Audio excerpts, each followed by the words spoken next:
Seharusnya tuh yang bertanggung jawab Budi Ari. Patut diduga, kalau saya malah diduga keras bahwa Budi Ari itu terlibat di situ. Pasal 27 ayat 2 itu misalnya membuat, menyiarkan, mentransfer dan memberi akses orang untuk berjudi atau apa itu diancam dengan tindak pidana karena perjudian kan gitu. Itu yang ke situ. Padahal pikiran kita itu karena ini nyangkut pejabat yang sudah banyak disebut dan sudah banyak diduga, mestinya ini ke pengadilan tipikor di PN Jakarta Pusat ya. Apalagi di situ ada nama Adi Keswanto yang merupakan pejabat resmi sebagai tenaga ahli. Tenaga ahli itu diangkat oleh pejabat yang berwenang loh, namanya menteri. Dan dia yang mengoperasikan perjudian itu menggunakan space digital yang ada di Komdigi. Makanya ditangkap di sana atau digeledah di sana. Sehingga dengan demikian sebenarnya orang sebenarnya tidak ingin memfitnah sih ketika mengatakan seharusnya tuh yang bertanggung jawab Budi Ari. Kenapa? Karena Adi Keswanto ini ternyata bukan sarjana. Diangkat menjadi pejabat, kata Budi Ari, kenapa Anda mengangkat orang yang bukan sarjana, kemudian menjadi tenaga ahli Anda, gitu. Kok ceroboh sekali, lalu menggunakan tempat kantor Anda untuk mengoperasikan perjudian.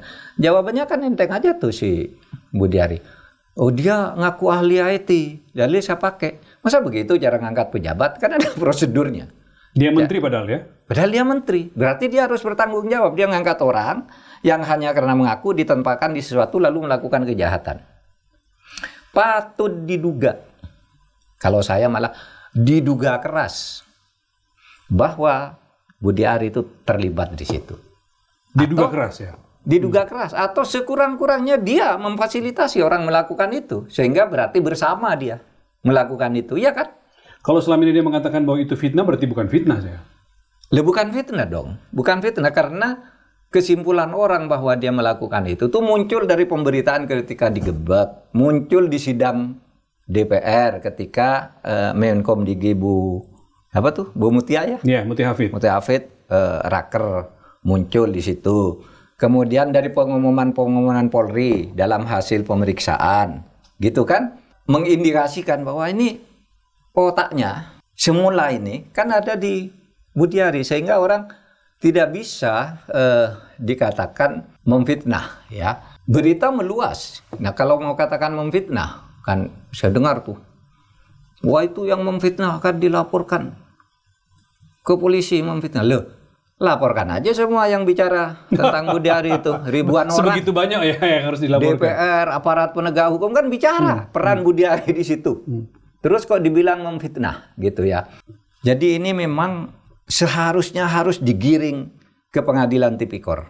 Saya berharap tidak akan terlalu lama sebenarnya disimpulkan.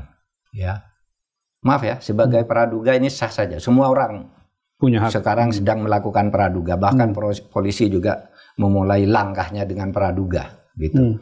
Begini, biar tuntas. Kalau begitu apa-apa? Artinya asas praduga tak bersalah. Yeah. Asas praduga tak bersalah itu berlaku pada putusan hakim. Oke. Intinya, orang harus dilakukan presumption of innocence itu dalam konteks dengan hak-hak sebelum ada vonis. Sebelum divonis. Misalnya, kita menduga Budi Ari itu terlibat dalam ini. Menduga. Sah, siapapun boleh menduga. Tidak melanggar hukum. Tetapi dengan dugaan itu tidak boleh misalnya Budi Ari dihentikan gajinya karena belum dipecat kan. Hanya karena dugaan lantas berdampak ke dia gitu ya. Iya dong. Itu nggak boleh. Iya dong. Baru kalau sudah vonis mengatakan oh dia terlibat, baru dieksekusi. Kalau belum ini misalnya sekarang banyak dugaan tuh kekayaannya, banyak ada di sini, di situ, di situ.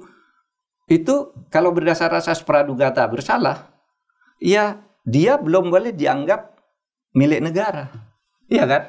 Ya biar aja dulu. Dia masuk kantor aja dulu. Sepanjang belum terbukti bahwa dia... Iya, belum divonis oleh hakim lah.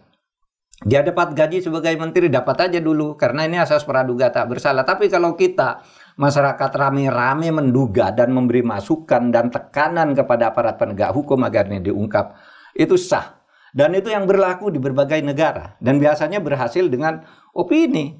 Saya harap ini didalami. Karena dugaannya kuat dia terlibat. Kenapa? Disebut dalam dakwaan bahwa ada jatah untuk dia. Apakah jatah itu sudah diberikan atau belum, ataukah Budi Ari merasa menerima atau tidak, itu urusan lain, urusan penyidikan. Jangan mendengar Budi Ari. Kalau mendengar Budi Ari ya nggak ngaku dong. Mana ada maling ngaku. Ya, dan tidak mungkin jaksa menulis nama dia kalau tidak ada informasi yang kuat untuk itu. Itu harus didalami.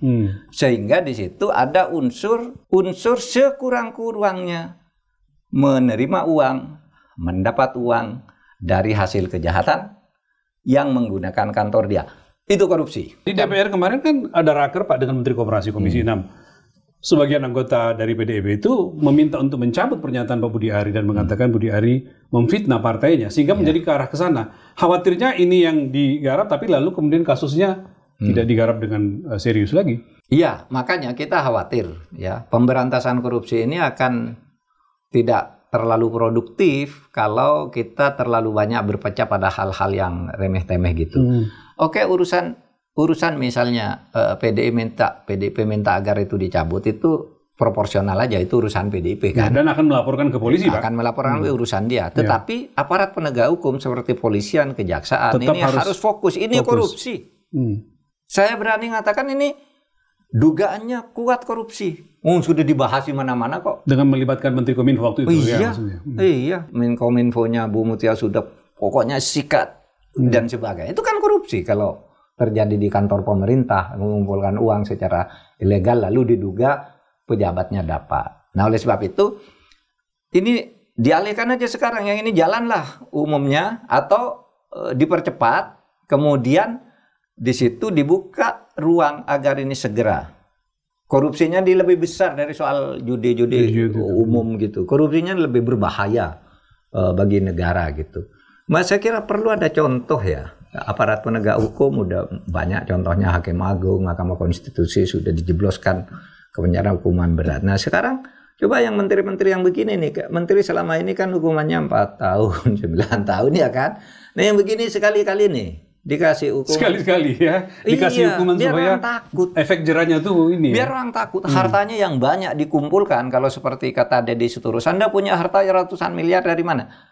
Berapapun dia punya, kalau kena hukuman seumur hidup nggak ada gunanya. Iya. LHKPN-nya 100 miliar lebih, Pak. Iya kan? Jadi artinya itu tidak bermakna kalau kemudian hukumannya korupsinya bisa terbukti. Untuk apa? Artinya profil pendapatannya dengan jabatannya tidak sesuai, tidak seimbang kan? Ya itu yang terjadi. Oleh sebab itu kita giring nih ke TPPU. Jadi silakan tapi saja. Persoalannya polisi. Maka itu Pak. Karena selama ini polisi kayaknya nggak handicap ya untuk hal-hal tertentu yang termasuk kasus judi online ini. Iya.